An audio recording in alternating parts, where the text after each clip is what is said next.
افغان عوام کو غیر ضروری جنگ میں دھکیلنا چاہتی ہے۔ سیکیورٹی ذرائع کے مطابق مذاکرات افغان طالبان کی طرف سے دہشت گردی سے متعلق مسائل کے حل کے لیے عزم اور سنجیدگی کی کمی اور کسی تحریری یقین دہانی فراہم کرنے سے انکار کے بعد ناکام ہوئے۔ پاکستانی حکام نے اپنی طویل المدتی پوزیشن دہرائی کہ افغان سرزمین پاکستان کے خلاف دہشت گردی کے استعمال سے محفوظ رہنے کی قابل توثیق ضمانتوں کے بغیر کوئی معاہدہ قابل قبول نہیں ہوگا۔ ایک سینئر سیکیورٹی ذرائع کے مطابق ہماری پوزیشن مستقل یہی رہی کہ ٹھوس ضمانتوں کے بغیر کوئی معاہدہ ناممکن ہے۔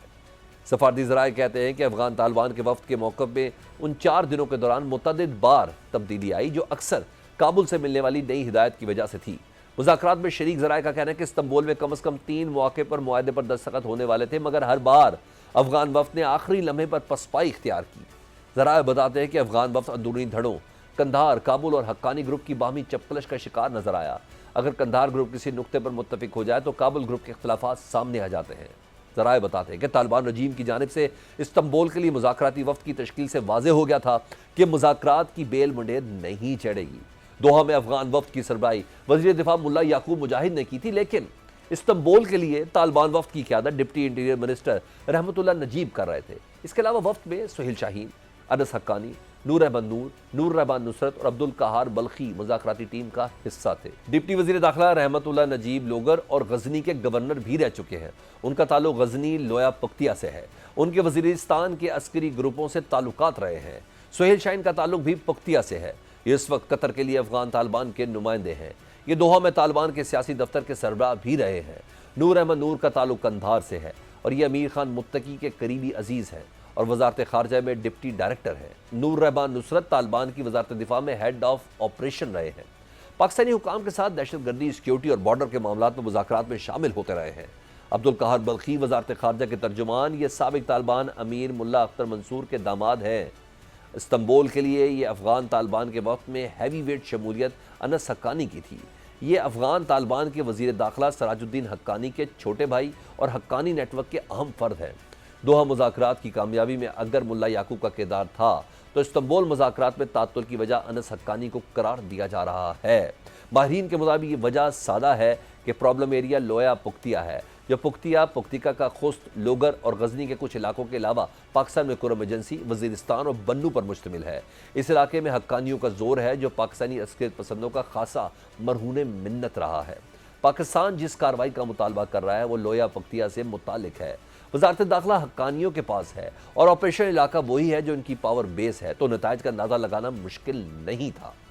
دوسری جانب استنبول مذاکرات کی ناکامی ان قوتوں کے لیے بھی پیغام ہے جو بار بار طالبان سے مذاکرات کی بات کرتے ہیں۔ ترکیہ اور قطر کی ثالثی میں مذاکرات ناقدین کا منہ بند کرنے کے لیے کافی ہے۔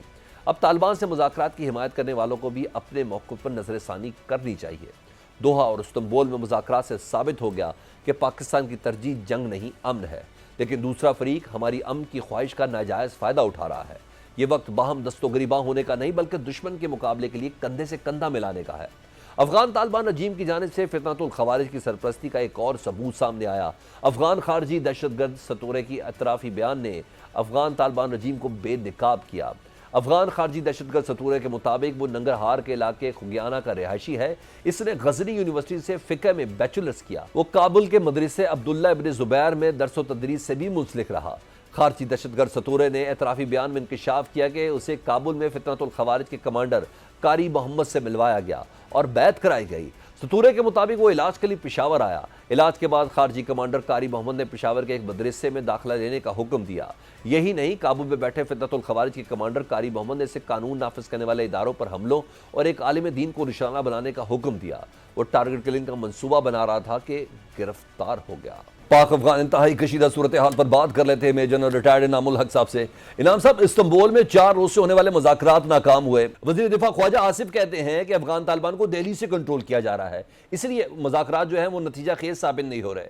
آپ کو بھی یہی وجہ لگتی ہے یا ناکامی کے پیچھے کچھ اور عوامل بھی ہیں؟ دیکھیں، میں بسم اللہ الرحمن الرحیم، تھینک یو ویری مچ، آپ نے بڑا اہم سوال پوچھا۔ میری انڈرسٹینڈنگ یہ ہے کہ افغان طالبان کو کوئی کنٹرول نہیں کر سکتا، دس از اے گیون۔ اور دوسری بات یہ ہے کہ اگر ایک محدود وقت میں کچھ محدود موضوعات کے اوپر ان کا الحاق ہو جاتا ہے یا ان کا there is the conformity of view between New Delhi and Kabul, تو وہ چل سکتا ہے. However, میں بار بار اپنے پروگراموں میں یہ کہتا رہا ہوں کہ جو میرج آف کنورجنس ہے بٹوین دی افغان طالبان اور دی اسلامک گورنمنٹ افغانستان اور نیو دہلی, وہ میرج آف کنورجنس ہے اور یہ لاسٹنگ نہیں ہے. اس کی وجوہات ہیں. پہلی وجہ اس کی یہ ہے کہ it was not very long اگو کہ نیو دہلی اور انڈیا جو تھا وہ انہی طالبان کو جو برسر اقتدار ہیں اور متقی صاحب جن کے فارمیز میں آ گئے ہیں, ان کو ٹیررسٹ کہتے نہیں. دوسرا یہ ہے کہ ان کی collusion with the Muslim, Hindu India کی collusion with the Muslim Afghanistan against Muslim. اور تیسری وجہ یہ ہے کہ میں نہیں سمجھتا کہ تحریک طالبان جو ہے وہ انڈیا کے ساتھ کلوژن کو اچھی نظر سے دیکھتے ہیں. there is a difference of opinion on this particular issue also. تو جو متقی صاحب کا وزٹ تھا اور جہاں پہ ان کی حضرت سرائی تھی اور جو ابھی آپ کو جیسے نظر آ رہا ہے جس کو ہم لوگ نیکسس کا نام دے رہے ہیں, تو میرا خیال میں نیکسس نہیں ہے. اس کو میں یہ کہتا ہوں کہ حبیلی نہیں ہے, بغض معاویہ ہے. اور اس کے پیچھے جو ہے ایک ضد جو ہے وہ کار فرما ہے, اور وہ ضد یہ ہے پٹھان ضد میں اس کو کہتا ہوں, جس میں وہ یہ سمجھتے ہیں کہ پاکستان ہمیں جو ہے وہ تھوڑا سا نیچی نظر سے دیکھ رہا ہے اور اس لیے وہ ضد میں ہے. However, having said that, میں یہ سمجھتا ہوں کہ جو ہماری پالیسی ہے اس وقت, جو پالیسی میں نے 2 کیلیبریشنز کی ہیں. پہلی کیلیبریشن یہ آپ نے کہی ہے کہ اگر افغانستان کی سرزمین پہ دوبارہ ہمارے اوپر کوئی حملہ ہوتا ہے تو ہم جو بیس آف آپریشن افغانستان اس کو ہٹ کریں گے. یہ اور دوسری جو انٹرلوکیوٹر تھے آن بیہاف آف IEA انٹرنیشنلی, یعنی ان کی کیس کو پلیٹ کرتے تھے.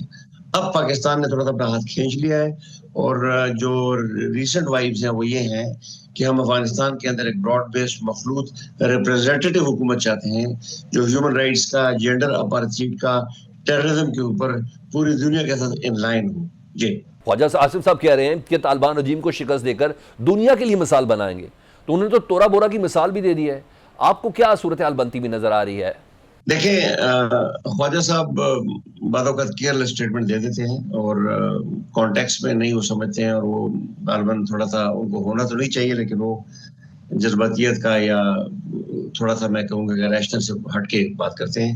تو وہ ان کی ذاتی رائے تو ہو سکتی ہے, لیکن میرے خیال میں یہ ڈیپ اسٹیٹ کی اسٹیبلشمنٹ کی رائے میرے خیال میں نہ ہے, نہ ہونی چاہیے. دیکھیں, ملیٹریلی اگر افغانستان اور پاکستان کے درمیان جنگ ہوتی ہے نہ ہو, I don't wish for that and I don't long for that, لیکن اگر ایسی لڑائی ہوتی ہے تو یہی بارڈر اسکرمش ہوں گے, اس سے زیادہ کچھ نہیں ہوگا. آپ کا بارڈر ہیٹ اپ ہو جائے گا, آرٹلری ڈوئلز ہوں گے, فائرنگ ہوگی فرام بوتھ سائڈ, کیونکہ ٹریڈیشنل جو لڑائی کا پیٹرن ہے وہ یہی رہا ہے.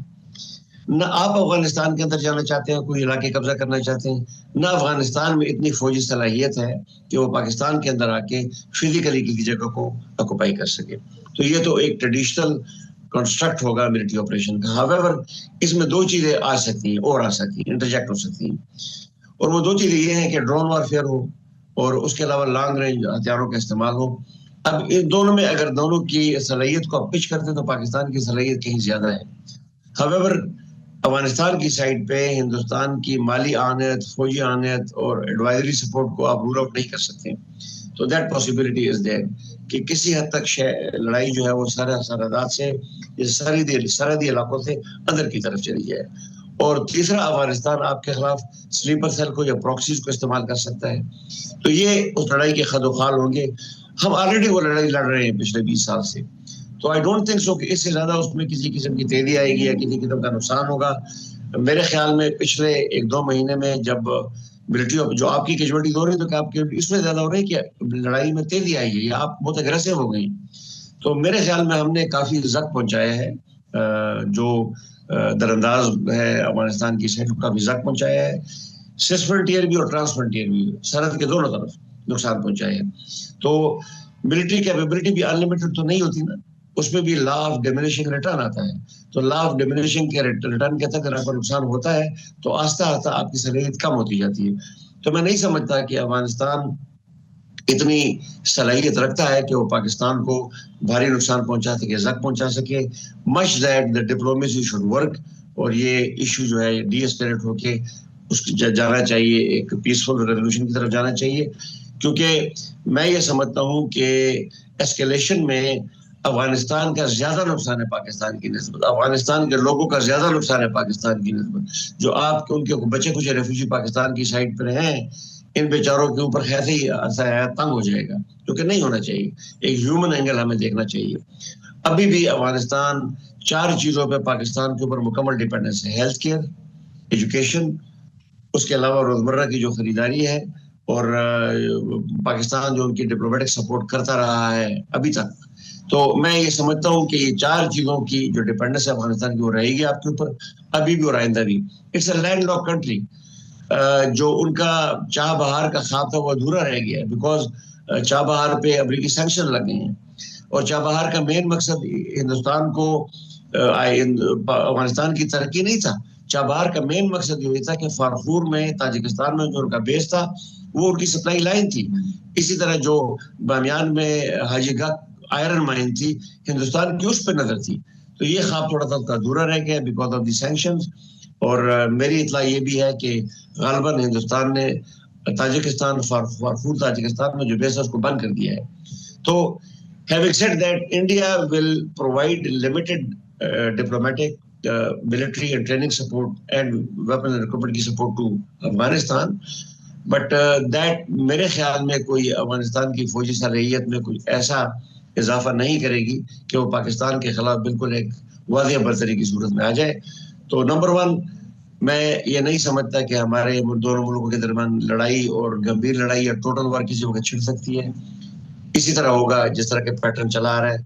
نمبر 2, ہندوستان پاکستان کے خلاف افغانستان پاکستان کے خلاف حتمی برتری حاصل نہیں رکھ سکتا. اور نمبر 3, اس لڑائی میں ہندوستان کا کودنا جو ہے مجھے اس وقت محال نظر آ رہا ہے, بیکاز لڑائی میں کودنے کے لیے کچھ انٹرنیشنل انوائرمنٹ ہوتے ہیں اور ریجنل انوائرمنٹ ہوتے ہیں. نہ انٹرنیشنل انوائرمنٹ اور نہ ریجنل انوائرمنٹ اس کے حق میں ہے اور نہ باقی ممالک اس کے حق میں ہے. آج کی دنیا میں آپ اکیلے کوئی چیز نہیں کر سکتے. ہندوستان اسرائیل نہیں ہے اور امریکہ جو ہے ہندوستان کا اسرائیل کی طرح دوست نہیں ہے. تو forget it. There are rules for different countries that are different. India is still a third world middle-rate power جس کا پوٹینشیل اور پاور جو ہے اتنا ہی ہے جتنا کہ آپ کو نظر آتا ہے. جی بہت شکریہ میجر جنرل ریٹائرڈ انعام الحق صاحب ہم سے بات کرتے ہیں. مزید بات کر لیتے ہیں دفاعی تجزیہ کار ہیں ڈاکٹر قمر چیمہ صاحب. ڈاکٹر صاحب, استنبول مذاکرات ناکام ہوئے, پاکستان نے پہلے واضح کیا تھا کہ اگر مذاکرات ناکام ہوئے تو پھر کھلی جنگ ہے. خواجہ آصف صاحب نے تو طالبان کو غاروں میں واپس دھکیلنے کی دھمکی تک دے دی ہے. کیا طالبان کا یہ غیر سنجیدہ رویہ خطے کے امن کے لیے خطرہ ہے؟ آپ کیسی صورتحال بنتا ہوا دیکھ رہے ہیں؟ بہت شکریہ سلمان حیدر صاحب. دیکھیے, پہلی بات تو یہ ہے کہ یہ طالبان نے غیر سنجیدگی 2002 میں بھی دکھائی تھی جب امریکہ نے افغانستان پہ حملہ کیا, کیونکہ اس وقت انہوں نے القاعدہ کو چھپایا تھا, اور ابھی انہوں نے تحریک طالبان پاکستان کو یہ پناہ دے کے بیٹھے ہوئے ہیں. تو میں سمجھتا ہوں جو خواجہ آصف نے بات کی ہے وہ کوئی ایسی بات نہیں ہے جو کوئی غلط بات کی ہو. جب ایک ملک آپ کے سرزمین پہ دہشت گرد جماعتوں کو ایز اے پولیٹیکل ٹول استعمال کرے, ایک ٹی ٹی پی کو ایز اے بارگیننگ چپ استعمال کرے, جب ایک ملک یہ کہے کہ اس کے پاس پورے اپنے ٹیریٹری کا کنٹرول موجود نہیں ہے, اور خوست اور پختیکا کے اندر آپ کو کسی اور دہشت گرد گروپ سے بات کرنی پڑے گی, کندھار میں کسی اور سے بات کرنی پڑے گی, کابل میں کسی اور سے بات کرنی پڑے گی, ہرات میں کسی اور سے بات کرنی پڑے گی, تو پاکستان کے پاس چوائسز بڑی کم ہے, تو خواجہ صاحب والی چوائسز ہی رہ جاتی ہیں. اچھا سر, دوسرا دوحہ میں جب افغان وفد کی سربراہی تھی نا, وہ وزیر دفاع ملا یعقوب مجاہد کر رہے تھے. استنبول میں قیادت ڈپٹی انٹیریئر منسٹر رحمت اللہ نجیب صاحب کر رہے تھے. یہ بتائیں کہ طالبان کی اندرونی جو پولیٹکس ہے, یہ مذاکرات کی ناکامی کی کتنی بڑی وجہ ہے؟ بس ہم یہ کہہ کے فارغ ہو جائیں کہ جی انڈیا ہے, کیونکہ وزیر داخلہ محسن نقوی صاحب تہران میں نا, وہ افغان نائب وزیر داخلہ ابراہیم صدر سے کہہ رہے تھے, اور بڑی خوشگوار ملاقات میں بات ہوتی ہے کہ ہم گفتگو سے معاملات حل کر لیں گے. دیکھیں, انٹرنل پرابلمس ہیں ان کے. جو ملا یعقوب ہیں, ملا عمر کے بیٹے, وہ سمجھتے ہیں کہ ملا حیبت اللہ خنزادہ جو ہیں ان کے اوپر ان کا ایک رائٹ ہے کہ پاور ان کے پاس ہونی چاہیے. تو مسئلہ یہ ہے کہ یہ انٹرنل پاور سٹرگل ہے, اور ملا یعقوب ہارڈ لائنر ہیں. ود ان افغان طالبان بھی ڈویژنز موجود ہیں, جیسے میں نے کہا کہ کندھار میں کوئی اور طاقتور ہے, کابل میں کوئی اور طاقتور ہے. تو یہ جو انٹرنل ڈویژنز ہیں یہ ہمارے لیے بڑی خطرناک ہیں, کیونکہ اس کا مطلب یہ ہے کہ افغان طالبان اپنی جو کریڈیبلٹی ہے اپنی کیپیبلٹی اور اپنی رٹ کو اسٹیبلش نہیں کر پاتے. تو یہ چیز جو ہے یہ، اور پھر ود ان افغان طالبان ہر کوئی جو ہے وہ امرج کرنا چاہتا ہے ایز اے میجر پلیئر کے طور پہ، ہیرو کے طور پہ امرج کرنا چاہتا ہے، جس میں ملا یعقوب جو ہیں وہ ٹاپ آف دا لسٹ ہیں. تو لگتا یہ ہے کہ یہ ہارڈ لائنر بیہیویئر ان کی طرف سے ہے. کچھ طالبان چاہتے بھی ہیں شاید ڈائلاگ ہو، لیکن ہاکس جو ہیں وہ پریویل کر رہے ہیں. بس یہ بھی بتا دیں ٹرمپ صاحب کا کیا انٹرسٹ ہے؟ وہ کہہ رہے ہیں میں چاہوں تو یہ جنگ ختم کروا سکتا ہوں. بگرام ایئر بیس یا کچھ اور چیزیں ہیں؟ دیکھیے ٹرمپ صاحب کا ابھی تو دیکھیں گے ان کی کوئی پالیسی کلیئر نہیں ہے افغانستان کے حوالے سے. وہ اپنے تعلقات انہوں نے کچھ لوگ چھڑوانے تھے وہ چھڑوا لیے ہیں. وہ صرف میرا خیال ہے مینج ہی کرنا چاہتے ہیں طالبان کو. اس سے زیادہ مجھے کچھ ابھی امریکہ کوئی انٹرسٹ کوئی افغان طالبان میں نظر نہیں آ رہے افغانستان میں. آلرائٹ، ڈاکٹر قمر چیمہ صاحب ہم سے بات کر رہے تھے پاکستان فرنٹ اس بریک کے بعد. افغانستان کے سابق سفیر ملا عبدالسلام ضعیف کے پاکستان مخالف پروپیگنڈے کا پول بھی کھل گیا. یہ صحیح کہ سابق سربراہ جنرل ریٹائرڈ احسان الحق نے ملا عبدالسلام ضعیف کے پاکستان پر الزامات کا بانڈا پھوڑا. جنرل ریٹائرڈ احسان الحق نے ایک سیمینار میں انکشاف کیا کہ طالبان کے سابق سفیر عبدالسلام ضعیف کو امریکہ کے حوالے پاکستان نے نہیں بلکہ ان کے اپنے ہم وطنوں نے کیا تھا. اس وقت پاکستان میں 50 لاکھ افغان مقیم تھے، لیکن ہم نے کسی ایک افغان کو بھی امریکہ کے حوالے نہیں کیا. سینئر صحافی طاہر خان کی جانب سے پوسٹ کی گئی ویڈیو میں جنرل ریٹائرڈ احسان الحق نے پاکستان کے ساتھ غداری کی ایک طویل داستان کو بے نقاب کیا. جنرل ریٹائرڈ احسان الحق کے مطابق پاکستان نے طالبان حکومت کو تسلیم کیا تھا اور عبدالسلام ضعیف کو کابل کا سفیر مانا تھا، مگر 9/11 کے بعد افغان طالبان کو تسلیم کرنے کا فیصلہ واپس لے لیا گیا تھا. تعلقات منقطع ہونے کے باوجود عبدالسلام ضعیف اسلام آباد میں سرکاری سفارتی رہائش گاہ میں رہائش پذیر رہے، جہاں غیر ملکی میڈیا کے نمائندے بھی اکثر موجود رہتے تھے. جنرل احسان الحق نے انکشاف کیا کہ ملا ضعیف نے بین الاقوامی میڈیا کی موجودگی کو استعمال کیا. وہ باقاعدگی سے میڈیا سے گفتگو بھی کرتے، جس سے پاکستان کو نہ صرف شرمندگی کا سامنا کرنا پڑا بلکہ اس کے لیے سفارتی مسائل بھی پیدا ہوئے. جنرل ریٹائرڈ احسان الحق نے کہا کہ دیگر ممالک بھی احتجاج کرتے تھے کہ اقوام متحدہ کی قراردادیں موجود ہیں، پاکستان نے افغان حکومت کو تسلیم کرنا ختم کر دیا ہے، پھر بھی وہ اسلام آباد میں بیٹھے ہیں. ہمارے لوگ کئی ماہ تک انہیں کہتے رہے کہ اسلام آباد سے منتقل ہو جائیں. ملا عبدالسلام ضعیف کو کہا گیا کہ وہ اسلام آباد چھوڑ دے. انہیں بتایا گیا تھا کہ اگر وہ نہیں مانے تو انہیں طورخم لے جا کر ملک بدر کر دیا جائے گا. سابق ISI چیف جنرل ریٹائرڈ احسان الحق نے انکشاف کیا کہ جب اکتوبر 2001 میں امریکہ نے کابل پر بمباری شروع کی تو طالبان رہنما افغانستان چھوڑنے لگے. ان کا ارادہ پاکستان میں جلا وطن حکومت بنانے کا تھا، جس کا سربراہ عبدالسلام ضعیف کو بنایا جانا تھا. جنرل ریٹائرڈ احسان الحق کے مطابق طالبان کے منصوبے کا علم ہونے پر پاکستان نے ملا ضعیف سے درخواست کی کہ حکومت گرنے اور اپنے سفارتی حیثیت کے خاتمے کے بعد وہ ایک عام افغان شہری کے طور پر پاکستان میں رہ سکتے ہیں، لیکن ملا ضعیف نے پاکستان کی پیشکش کو مسترد کر دیا. جنرل ریٹائرڈ احسان الحق کے مطابق پاکستان نے مختلف ذرائع سے ملا ضعیف سے اپنی سفارتی رہائش گاہ چھوڑنے کا کہا. وزارت خارجہ اور دیگر متعلقہ اداروں کے ذریعے بھی پیغام پہنچایا گیا. پاکستانی حکام نے عبدالسلام ضعیف کو مشورہ دیا کہ وہ اپنی کسی پناہ گزین کیمپ یا کسی عام جگہ منتقل ہو جائیں، جو کچھ وہ کر رہے ہیں اسے بند کر دیں. لیکن ملا ضعیف نے اپنی سفارتی رہائش میں قیام پر بضد رہے اور اسلام آباد چھوڑنے سے انکار کر دیا. جنرل ریٹائرڈ احسان الحق کے مطابق جب تمام کوششیں ناکام ہو گئیں تو فیصلہ ہوا کہ ریاستی قوانین کے مطابق ملا ضعیف کو لے جایا جائے گا. پھر انہیں ہیلی کاپٹر میں طورخم بارڈر لے جایا گیا. جنرل ریٹائرڈ احسان الحق نے انکشاف کیا کہ جب ملا ضعیف کو ہیلی کاپٹر میں لے جایا جا رہا تھا تو ہمارے لوگوں نے ایک بار پھر کہا کہ اگر آپ رضامندی ظاہر کریں تو ہم آپ کو کسی اور جگہ اتار دیتے ہیں، سرحد پر ملک بدری کے لیے نہیں لے جاتے. جب وہ مانے تو آخرکار انہیں طورخم سرحد پر لے جایا گیا، جہاں ملا ضعیف کو کہا گیا کہ وہ سرحد پار کر جائیں. پاکستان نے انہیں امریکہ کے حوالے نہیں کیا. جب وہ سرحد پار کر گئے تو افغان حکام نے انہیں گرفتار کر کے امریکیوں کے حوالے کر دیا، جس کے بعد انہیں گوانتانامو بے بھیج دیا گیا. پاکستان نے یہ کام نہیں کیا. افسوس سے کہنا پڑتا ہے کہ ملا عبدالسلام ضعیف نے گوانتانامو بے سے رہائی کے بعد احسان فراموشی کی انتہا کر دی. ملا ضعیف نے بھارت میں ایک کتاب شائع کی جس میں حقائق کو توڑ مروڑ کر پاکستان کو بدنام کرنے کی کوشش کی گئی. ایک ایسا ملک جس نے کئی سال ان کی مہمان نوازی کی، اس کے حوالے سے ایسا رویہ انتہائی شرمناک ہے. پاکستان فرنٹ اس بریک کے بعد. خیبر پختونخوا میں وزیر اعلیٰ کی تبدیلی کے بعد PTI اور JUIF میں ایک بار پھر سے قربتیں بڑھنے لگی ہے. اپوزیشن لیڈر کے لیے محمود اچکزئی کے نام پر اتفاق تو ہو گیا. خیبر پختونخوا میں امن کے لیے قومی امن جرگے کے انعقاد پر بھی پیشرفت سامنے آئی ہے. منگل کی رات JUIF کے سربراہ مولانا فضل الرحمان کی جانب سے تحریک انصاف کے وفد کے اعزاز میں عشائیہ دیا گیا. PTI کے وفد میں سابق اسپیکر اسد قیصر، صوبائی صدر جنید اکبر اور شہرام درکئی، جبکہ JUI کے وفد میں مولانا صلاح الدین ایوبی، جلال الدین ایڈوکیٹ اور مولانا اسجد محمود شامل تھے. JUI کے اعلامیے کے مطابق ملاقات میں ملک کی سیاسی اور خطے کی صورتحال پر گفتگو ہوئی. پی ٹی آئی کے وفد نے مولانا فضل الرحمان سے کے پی میں امن و امان سے متعلق قومی جرگے کے انعقاد کی تجویز پر مشاورت کی۔ مولانا فضل الرحمان نے قومی جرگے کی تجویز کا خیر مقدم تو کیا۔ اعلامیہ کے مطابق ملاقات میں محمود اچکزئی کے بطور اپوزیشن لیڈر نامزدگی پر اتفاق بھی کیا گیا۔ پی ٹی آئی کے وفد نے مولانا فضل الرحمان سے پارلیمنٹ میں اپوزیشن کو متحد کرنے کے لیے کردار ادا کرنے کی اپیل کر دی ہے۔ مولانا سے ملاقات کے بعد سابق اسپیکر اسد کیسر کی سربراہ تحریک تحفظ آئین پاکستان محمود اچکزئی سے اہم ملاقات ہوئی، اور ملاقات میں اسد کیسر نے محمود اچکزئی کو مولانا فضل الرحمان کے ساتھ ہونے والی اپنی حالیہ ملاقات پر اعتماد میں لیا۔ تحریک تحفظ آئین پاکستان کی جانب سے جاری اعلامیہ میں کہا گیا کہ ملاقات میں دونوں رہنماؤں نے افغانستان اور پاکستان کے درمیان استنبول مذاکرات کی ناکامی پر گہری تشویش کا اظہار کیا ہے، زور دیا کہ دونوں ملکوں کے درمیان تمام مسائل بالخصوص سلامتی کے امور پر پرامن مذاکرات کے ذریعے ہی حل کیے جانے چاہیے۔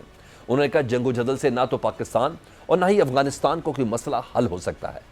اعلامیہ کے مطابق محمود خان اچکزئی نے خیبر پختونخوا میں امن جرگے کے قیام کی حمایت کی اور کہا کہ تحریک تحفظ آئین پاکستان اس میں بھرپور شرکت کرے گی۔ دوسری جانب کہا جا رہا ہے کہ محمود اچکزئی کی عدلیہ اور فوج مخالف تقاریر ان کی بطور اپوزیشن لیڈر تقرری میں رکاوٹ بن سکتی ہے۔ پارلیمانی ذرائع کے مطابق اسپیکر قومی اسمبلی سردار ایاز صادق نے محمود اچکزئی کی ایوان میں تقاریر کا ریکارڈ منگوایا ہے۔ آئین کے آرٹیکل 62 اور 63 کی روشنی میں محمود اچکزئی کی عدلیہ اور فوج مخالف تقاریر کا جائزہ لیا جا رہا ہے۔ ذرائع کے مطابق ایوان میں افواج یا اعلیٰ عدلیہ پر تنقید خلاف آئین تصور کی جاتی ہے، اس لیے تقاریر کا مواد اپوزیشن لیڈر کی تقرری میں رکاوٹ بن سکتا ہے۔ دوسری جانب اپوزیشن لیڈر کی تقرری کے لیے جمع درخواست پر موجود 74 اراکین کے دستخطوں کی تصدیق کا عمل بھی جاری ہے۔ اسپیکر ایاز صادق نے تاحال اپوزیشن لیڈر کی تقرری کا فیصلہ نہیں کیا۔ قومی اسمبلی کے قواعد، آئین و قانون کے مکمل جانچ کے بعد یہ فیصلہ متوقع ہے، اس لیے اب دیکھنا یہ ہے کہ کیا محمود اچکزئی قومی اسمبلی میں اپوزیشن لیڈر بن پائیں گے یا نہیں۔ یہ بھی دیکھنا ہوگا کہ جے یو آئی فے اور پی ٹی آئی کی یہ قربتیں صرف پارلیمنٹ تک ہی محدود رہیں گی یا پھر دونوں سیاسی جماعتیں سڑکوں پر بھی ایک ساتھ نکل سکتی ہیں، کیونکہ مولانا فضل الرحمان حال ہی میں اسلام آباد کی طرف احتجاج کا عندیہ دے چکے ہیں۔ سیاست میں اس بدلتی ہوئی صورتحال پر بات کر لیتے ہیں۔ جے یو آئی کے سینیٹر ہیں، سینئر رہنما ہیں کامران مرتضیٰ صاحب۔ کامران مرتضیٰ صاحب، گزشتہ روز مولانا صاحب کی جانب سے پی ٹی آئی رہنماؤں کو اشاریہ دیا گیا، اپوزیشن لیڈر اور دہشت گردی سے متعلق جرگے پر بھی اتفاق ہو گیا۔ جے یو آئی فے اور پی ٹی آئی میں تو کافی سارے اختلافات چل رہے تھے، یہ دوبارہ قربتیں بڑی ڈیفینیٹلی خوش آئند ہے۔ کیا یہ سب کچھ اگر ہم کہیں کہ گنڈا پور صاحب کو ہٹائے جانے کا نتیجہ سر؟ اسد کیسر صاحب مستقل مولانا صاحب کے ساتھ رابطے میں رہے ہیں۔ درمیان میں ایک وقفہ سا آیا تھا جس میں وہ ملک سے باہر تھے یا پھر کوئی تھوڑا سا آنا جانا کم تھا، مگر اس کے باوجود وہ مستقل رابطے میں بھی رہے ہیں اور ٹیلی فونک رابطے میں بھی یا ذاتی رابطے میں بھی۔ تو میرا خیال ہے کہ پھر کچھ سینس پرویل کی ہے اور پھر رابطے جو ہے نا وہ مزید بڑھے ہیں۔ درمیان میں ایک دو اوکیزنز ایسے آئے ہیں جس کو غلط انٹرپریٹ کیا گیا، اور جب چیزوں کو غلط طور پہ سمجھا جائے تو پھر اس کے نتائج جو ہے پھر اس کے ساتھ ٹرولنگ شروع کر دی جائے تو پھر نتائج خراب ہوتے ہیں۔ تو جہاں تک صوبہ خیبر پختونخوا میں الیکشن کا تعلق تھا، وہ ایک جمہوری حق تھا، ہم ایک مختلف پارٹی ہیں، اور اگر کوئی کام غلط کیا تھا گنڈا پور نے اور گنڈا پور صاحب نے اور اسپیکر صاحب نے اس کے پرسنس میں، تو اس کو اگر کوئی عدالت کی راہ دکھاتا ہے اور عدالت میں لے جا کے انٹرپریٹیشن حاصل کرنے کی کوشش کرتا ہے، تو وہ بھی کوئی ایسی بات نہیں تھی جس کے اوپر یہ الزام لگایا جانا شروع کر دیا جاتا ہے کہ جی گورنرشپ مانگ رہے ہیں، سی ایم شپ مانگ رہے ہیں۔ تو بہرحال یہ ساری جتنی بھی جو معاملات تھے جو پچھلے دنوں میں جو ہے نا وہ بہت سارے الزامات اس طرح کے لگائے گئے، وہ میرا خیال ہے کہ اب خاتمہ ہو گیا ان کا۔ بلکہ ایک ریسنٹ الزام تو یہ لگا جب بلاول آئے تھے کہ جناب کوئی اپوزیشن لیڈر اور اس کے حوالے سے، تو یہ اب ساری باتیں جو ہے نا وہ تقریباً ختم ہو گئی ہیں۔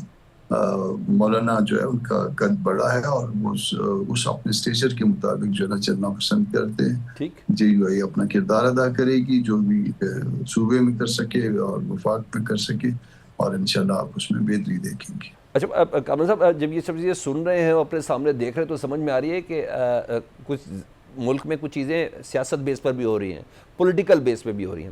ایک اور چیز بھی خوش آئند ہے کہ مولانا صاحب اور پی ٹی آئی دونوں کا موقف دہشت گردی کے حوالے سے بھی بہت حد تک سیم ہی ہے نا۔ مولانا صاحب بھی پی ٹی آئی کے امن جرگے کے معاہدے کی حمایت کر چکے ہیں، لیکن سر جب یہ تمام چیزیں ہو رہی ہیں، استنبول میں پاکستان نے مذاکرات کر کے بھی دیکھ لیا، کوئی نتیجہ بھی نہیں نکلا، تو اب بھی مولانا صاحب کا موقف وہی ہوگا کہ مذاکرات کیے جائیں؟ مولانا کا اب بھی موقف یہی ہے، JUI کا بھی، اور مولانا صاحب چونکہ اس کے لیڈر ہیں، ان کا موقف یہی ہے کہ مذاکرات کیے جائیں۔ ایسا ہوتا ہے کہ میں ایک چھوٹی سی مثال دے دیتا ہوں، ہمارے ہاں جو چھوٹے پیمانے پہ یہ ملکوں کے درمیان بات چیت ہے نا جی، تو جب کوئی معاملات کوئی مذاکرات سے نپٹانے ہوتے ہیں تو جو مذاکرات کی ٹیم ہوتی ہے اس سے آپ اندازہ کر لیتے ہیں کہ نتیجہ کیا نکلے گا۔ اگر معاملہ سلجھانا ہو اور اس کے لیے جو ٹیم بنتی ہے تو وہ پھر کسی اور طرح کی ہوتی ہے، معاملہ الجھانا ہو تو اس کی جو ٹیم ہوتی ہے وہ اور طرح کی ہوتی ہے۔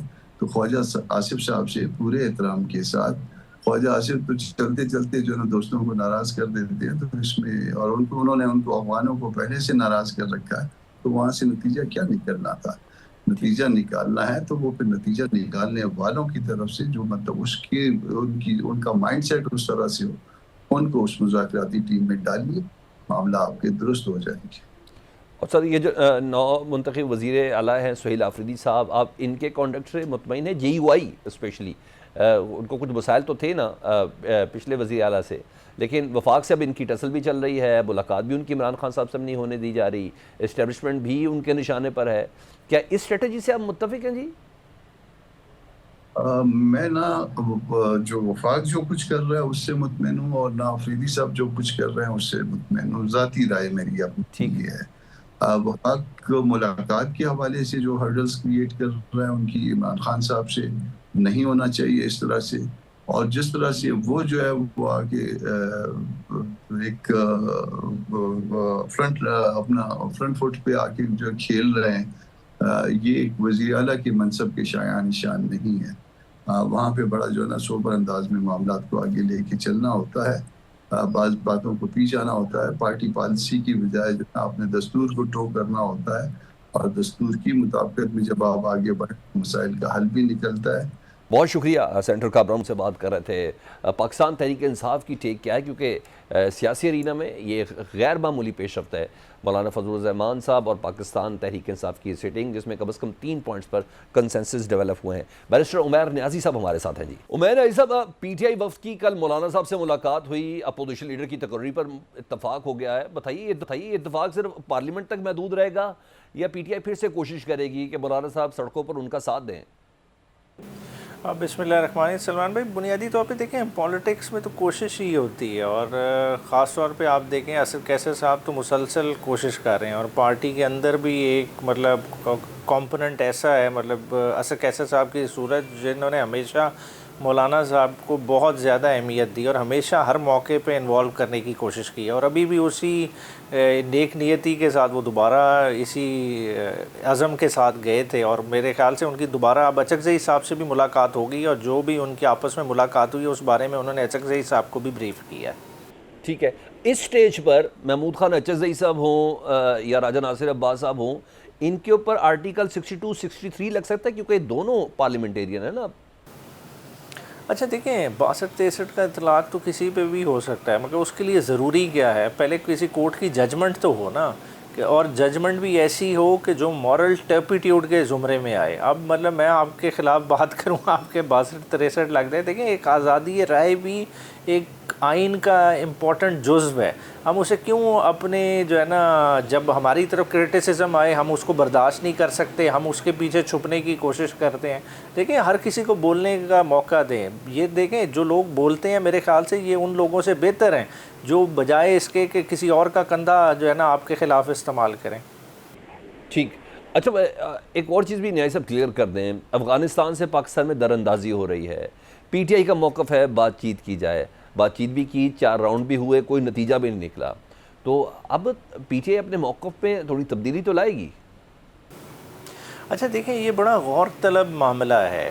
بنیادی طور پہ دیکھیں ایک ہمارے دوست ممالک نے کوشش کی، ترکی اور قطر، اب یہ نہیں میں سمجھتا کہ کس کا کتنا انفلوئنس ہے افغانستان پہ، اصل انفلوئنس تو امریکہ کا، سعودی عربیہ کا ہے۔ جب دوحہ میں پہلے ٹاکس ہوئی تھی، جب انخلاء ہونا تھا امریکیوں کا تو باقاعدہ معاہدہ سائن ہوا تھا۔ بیٹھ کے ایگری ہوا تھا کہ افغانستان کی سرزمین کسی کے بھی خلاف، کسی بھی امریکی دوست ممالک کے خلاف استعمال نہیں ہوگی۔ تو آج پاکستان میں دہشت گردی کی ہماج گاہ ہی افغانستان کی سرزمین بنی ہوئی ہے، ساری لاجسٹیکل سپورٹ، لوگوں کا آنا جانا، مطلب یہ تو اسٹیبلش بات ہے۔ پھر ایک انگیجمنٹ ہوئی جو کہ اب سننے میں یہی آ رہا ہے کہ بریک ڈاؤن ہو گئی، اور اس کی مین وجہ کیا ہے کہ افغانستان اس وقت خود ٹوٹ پھوٹ کا شکار ہے، مختلف گروپس ہیں، مطلب ابھی تک دیکھیں اتنی بڑی سٹرگل کے باوجود، اتنے سال گزر جانے کے باوجود وہ ایک جتھا حکومت کی شکل نہیں اختیار کر چکا۔ اب میں سمجھتا ہوں کہ سی ایم کے پی کے کا بڑا امپورٹنٹ رول ہے، ان کو خان صاحب سے اگر کل ملنے دیا جائے تو ان چیزوں پہ بڑی ڈسکشن ہوگی، اور عمران خان صاحب تک یہ باتیں لے جائی جائیں کہ اب ہم فیس ایک اس طرح کی ریالٹی کو کر رہے ہیں کہ جہاں طالبان کہنے کو حکومت ہے مگر اصل میں حکومت نہیں ہے، وہاں حقانی نیٹ ورک بھی ہے، وہاں کندھاری بھی ہیں، وہ ہر کوئی اپنا انفلوئنس ایکسرسائز کر رہا ہے۔ تو اس طرح کے معاملات میں آخر پاکستان کس سے بات کرے گا، کس سے نتیجہ لے سکتا ہے، کس سے ایشورنس لے سکتا ہے کہ پاکستان کی سرزمین پہ دہشت گردی نہ ہو؟ اچھا، ایک اور معاملے پہ تنقید ہو رہی ہے سہیل آفریدی صاحب کی کہ انہوں نے 42 کروڑ روپے کی گرانٹ دے دی ہے پشاور ہائی کورٹ بار کو، یعنی ایسا لگ رہا ہے جیسے جو پنجاب حکومت اور وفاق کر رہی تھی، یعنی انہی کے نقش قدم پر چل رہے ہیں۔ اچھا دیکھیں، گرانٹس تو بارس کو ملنی چاہیے، یہ کیونکہ ایکسیس ٹو جسٹس کا حصہ ہے، مطلب آپ بار کے فورمز کو علیحدہ نہیں کر سکتے، ریگولیٹری باڈی ہے، یہ کوئی کسی ذات کی جیب میں نہیں جا رہی۔ اس چیز پہ اعتراض بالکل جائز ہے کہ دیکھیں میرا اپنا جو اس میں موقف ہے کہ دیکھیں کسی بھی بار کی گرانٹ کسی سیاسی شخصیت سے نہیں جڑی ہوئی ہونی چاہیے، اس کی ڈسکریشن پہ نہیں ہو کہ میں نے 5 لاکھ کس کو دینا ہے، میں نے 1 کروڑ کس کو دینا ہے، 5 کروڑ کس کو دینا ہے۔ بار کی اسٹرینتھ کا پتہ ہوتا ہے کہ یہ بار ہے 500 وکیلوں کی، یہ 1000 کی، یہ 5000 کی، اسی پروپورشن کے حساب سے فکس ان کی انڈاؤمنٹ ہونی چاہیے جو ہر سال بارس کو ملنی چاہیے، اور ملے تو میں کہتا ہوں اس میں ٹرانسپیرنسی بھی ہوگی اور رول آف لا بھی محفوظ رہے گا۔ بہت شکریہ بیرسٹر عمر صاحب، پاکستان تحریک انصاف کے رہنما ہم سے بات کر رہے تھے۔ پاکستان فرنٹ سے سلمان حیدر کو اجازت دیجیے، اللہ حافظ۔